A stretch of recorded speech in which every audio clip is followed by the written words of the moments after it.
What time do you fall asleep? How many hours do you sleep? Do you have any idea of the implications this brings to your health, your finances, and your relationships?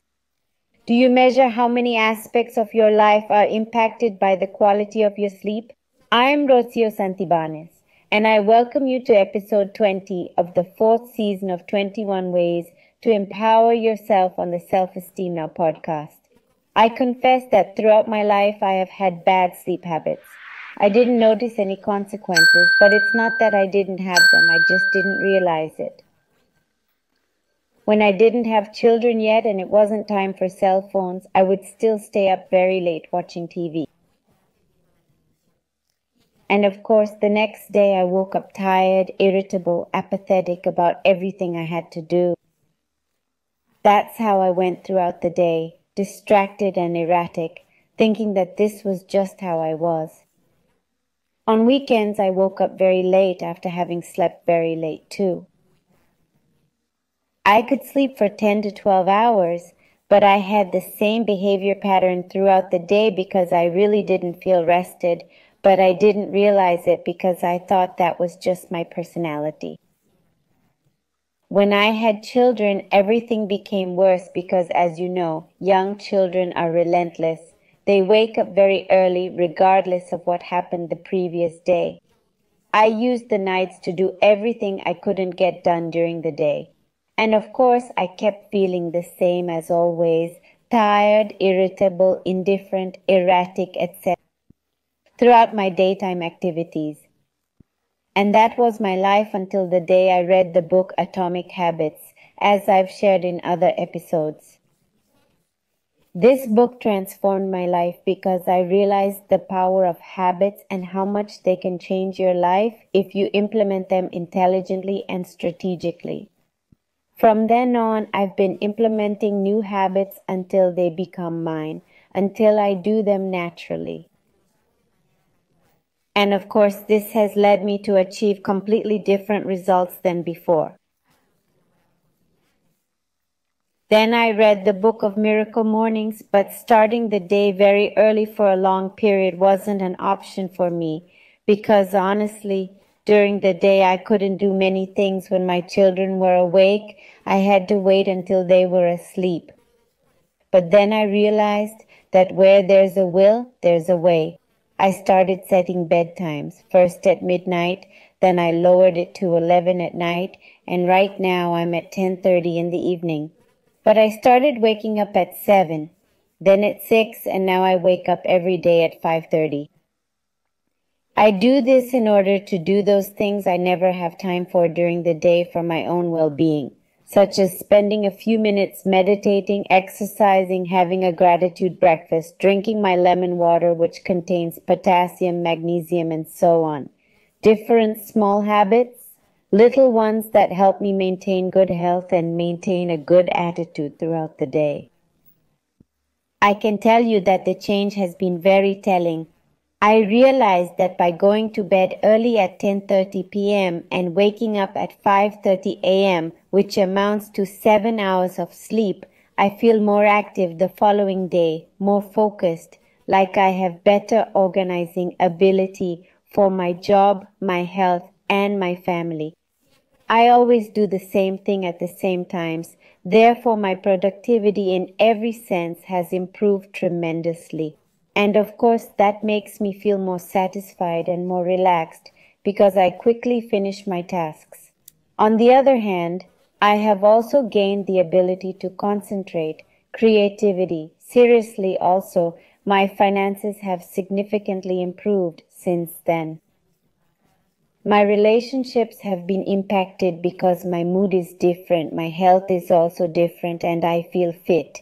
In fact, I feel better than when I was 30 years old. Did you know that sleeping too little makes you prone to illness, accidents, injuries, makes you feel tired, irritable, moody? And all this is at first glance. At deeper health levels, the impact is devastating because prolonged lack of sleep leads to high blood pressure, stroke, obesity, diabetes, depression, anxiety, decreased brain function, memory loss. a weaker immune system, lower infertility rates, and psychiatric disorders. On the other hand, do you have any idea what happens in your body while you're sleeping? While your body seemingly rests, the brain continues to work intensely to strengthen your memory, as well as repair the damage done throughout the day. To prepare for our awakening, the hormones that stimulate alertness increase toward the end of sleep to enhance the ability to concentrate, physical energy, increase blood pressure, and metabolism. Humans have several internal clocks that synchronize with the rhythms of the environment. One is the circadian, which requires the integration of various nervous structures to regulate, among others, the sleep-wake cycle, body temperature, the secretion of different hormones throughout the 24 hours of the day. For a good night's sleep, the complete sleep cycle should be repeated between 3 and 7 times throughout the night. Moreover, each stage of the cycle is linked more closely to a specific kind of rest, whether it's physical, mental, emotional, or related to cementing what you've learned. Therefore, if the cycle is interrupted and you don't progress through the different stages, the body won't be able to repair itself and you'll feel tired when you wake up. Additionally, as the brain moves through the different stages of sleep, hormone production changes dramatically compared to when you're awake. Specifically, melatonin is released when you sleep, a hormone that plays a key role in regulating the immune system. This is crucial in the sleep cycle as it regulates the body's biological clock, and when its levels in the body increase, it makes you feel sleepy. Similarly, it's also involved in the times of the day when you feel hungry or have more energy.